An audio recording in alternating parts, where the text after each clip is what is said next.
E eu vou deixar bem claro uma coisa para vocês. Se a gente não começar a ter a mentalidade de que eu preciso quantificar, de que eu preciso gerar resultados e que eu preciso mostrar que a minha equipe tem eficiência, a fisioterapia tende sim a acabar. Ela pode não acabar como uma profissão, ela pode continuar existindo, mas nós vamos continuar ganhando menos, nós vamos continuar atendendo 10, 12, 15 pacientes em 6 horas, nós vamos continuar deixando os pacientes em cima da sua cama restrito, vamos continuar deixando os pacientes menos funcionais, os pacientes reinternando, e no final das contas a gente vai ouvir aquela frase clássica: a fisioterapia não serve para nada. Então, por que não quantificar? Então, eu tenho que entender que eu preciso trabalhar com indicadores, eles têm que me indicar alguma coisa. E o que é o indicador, ou o que são indicadores? São dados coletados rotineiramente, então eu tenho que coletar de rotina, basicamente praticamente todos os dias.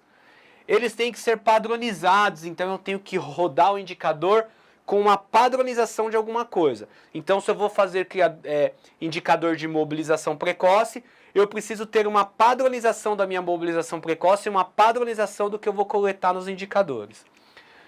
Eles vão nos permitir a comparação dentro e fora do serviço. Olha que legal.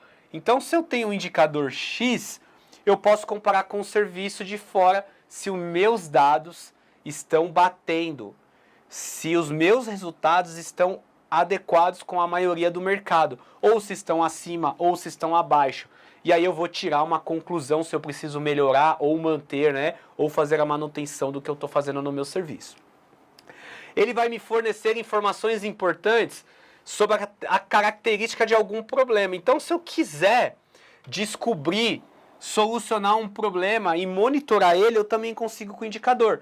Então eu tenho um indicador chamado porta fisioterapia, por exemplo, que é a resposta do chamado no PS. E eu estou vendo que meus pacientes do PS estão demorando para ser atendidos. Então eu vou monitorizar a média de tempo que eu demoro para atender esses pacientes. E se essa média de tempo que eu estipular que é interessante ficar muito longe do que eu gostaria que fosse, então eu vou gerar um plano de ação, né? Então eu descobri o problema, por exemplo, eu poderia usar uma ferramenta de espinha de peixe ou Shikawa para descobrir quais são os problemas que estão levando a esse atraso.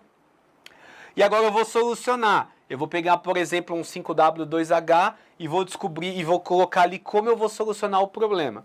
Solucionado o problema, eu vou monitorizar novamente para futuramente comparar os resultados e ver se melhorou ou se piorou, tá bom? Lembrando que para um hospital é muito comum encontrarmos indicadores com a média de permanência do paciente, né?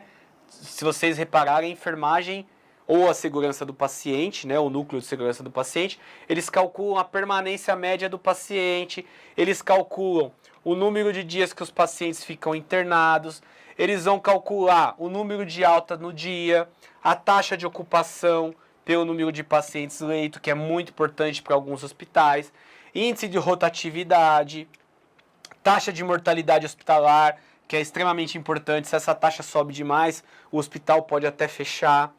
Taxa de infecção hospitalar, um controle rigoroso, taxa de infecção por procedimento de risco, entre outras tantas coisas.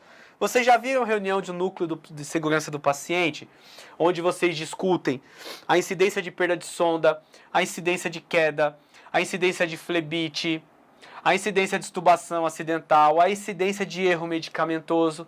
Não tem o núcleo de segurança do paciente? Por que a fisioterapia não tem que ter indicador também? Por que você não pode monitorar coisas que você não deseja que aconteça com os pacientes? Você também pode fazer isso, né?